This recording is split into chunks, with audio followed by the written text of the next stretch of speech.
Hey y'all, welcome to The Real Value. Today we sink our fangs into Wolfman 2025, the latest reboot that's part The Fly, part family drama, and somehow kinda even part zombie wolf.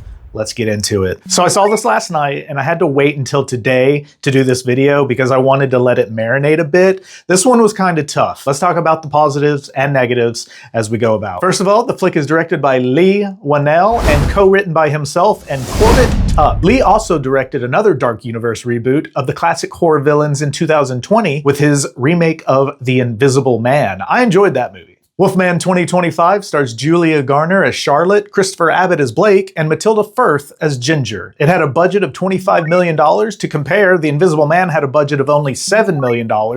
And it grossed $145 million. I see Wolfman 2025 probably grossing the same amount or more just because of the massive marketing campaign that went into it. So yeah, naturally they were like, here's more money, make it just as awesome or better. Originally, Ryan Gosling was the star as the character of the Wolfman, but scheduling conflicts reduced his role to that of a producer only. Sad face. But Christopher Abbott does a good job. It's just like, come on, it's Ryan Gosling. I mean, come on, it's the Goss. The film's first draft was written during the COVID-19 era, and I think that still shines through in its final product. It frames werewolfism as a disease, and the isolated farmhouse setting contrasts sharply with the urban scenes, emphasizing the family's isolation. If we remember that time period, we were all very isolated. And to go outside, where the monster virus lived, is similar to this film and the fact that if they went outside, the monster werewolf is out there to get them. Practical effects steal the show in this movie,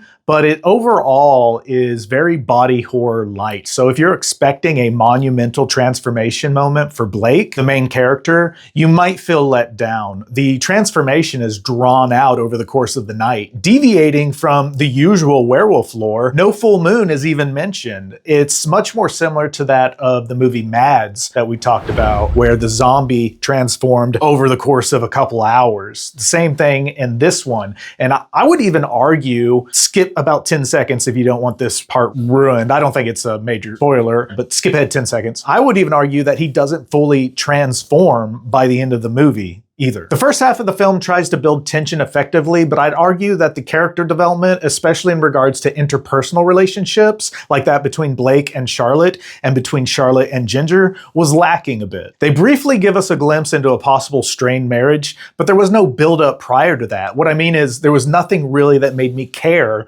about their marriage in the first place. You're not like, oh, they're a cute couple. Oh, you can really tell that they're in love. You know, there's no backstory. There's no backdrop to it. You get a better sense of the relationship between Blake and Ginger. That's kind of the central theme of the flick, though, the sins of the father and whatnot. But other than that, I found both the characters and their relationships with one another very two-dimensional. The pacing seemed to slow slightly in the middle, at least it did to me, before ramping up quite nicely. The werewolf fight scene was brief but intense and well executed, but I found myself watching the movie and wanting more as it was happening. More fights, more blood, more emotions between the characters, because individually, they were great. I'm a huge fan of Julia Garner. I loved her back when she was on The Americans, a great spy show for those out there that like that kind of thing. And then, of course, her performance in Ozark is stellar. I'm not as familiar with Christopher Abbott, but I think he did well conveying the pain and confusion he was going through during his transformation. And I think that's really the central theme of the story. Blake's transformation, it is the core of the story. He starts as a devoted father and a devoted husband, but his growing threat to his family creates this heartbreaking tension. Unfortunately, the relationship between Blake and Charlotte, his wife, again, just felt underdeveloped. I didn't find myself really caring about their marriage, or if, like, he even ate her or not. There are hints, again, of this strain, but they're glossed over as the story focuses on their survival. More depth in their relationship, and even that of between Charlotte and their daughter Ginger, I think would have enriched the narrative a bit. But Julia Garner delivers a strong performance as Charlotte, though her role feels limited to the straight woman wifey figure. Her talent deserves a more complex, dynamic character to shine, in my opinion. Now, after Blake and the family are attacked by the mysterious creature in the woods and take refuge in the farmhouse, soon after Blake begins his transformation into something monstrous, threatening the very people he vowed to protect. So again, this physical and emotional transformation is the central plot of the movie. His gradual change and his physical features are very unique in this werewolf film. He doesn't look like your classic werewolf. It is very much more hearkening to the 1941 type of Wolfman, but he at one point even looks kind of like the Fly during his transformation, which is why I mentioned that at the beginning of the video today. And even a little zombie-esque, especially in how they kind of depict werewolfism as a disease, which they've done before, you know, calling it lycanthropy, lichenism, like where they talk about lichens. There's nothing new, but this one, it was like more of a subtle kind of, okay, this is definitely more of a disease than, say, a curse. Tragic nonetheless. But one standout aspect is the film's portrayal of his perspective. Blake's inability to hear and how he sees differently during much of the movie immerses the audience in his disorienting experience. And it kind of reminded me of like being like, let's say, a dementia patient, because they can't remember things. Sometimes they get really aggressive, or because they're confused, they become violent. And I mean, to put it bluntly, they are lost in life. And it almost seemed like he, during this transformation, was lost himself. I mentioned briefly that the film explores kind of like the sins of the father theme, adding a tragic layer to Blake's condition, which appears tied to his estranged father's fate. This connection deepens the emotional stakes, even if it's underexplored. Skip ahead 10 seconds if you don't want to hear this. But like I said in my The Wolfmen reviews, but the dad was totally the werewolf that scratched him at the beginning. Duh. Of course it was. Like, you can't say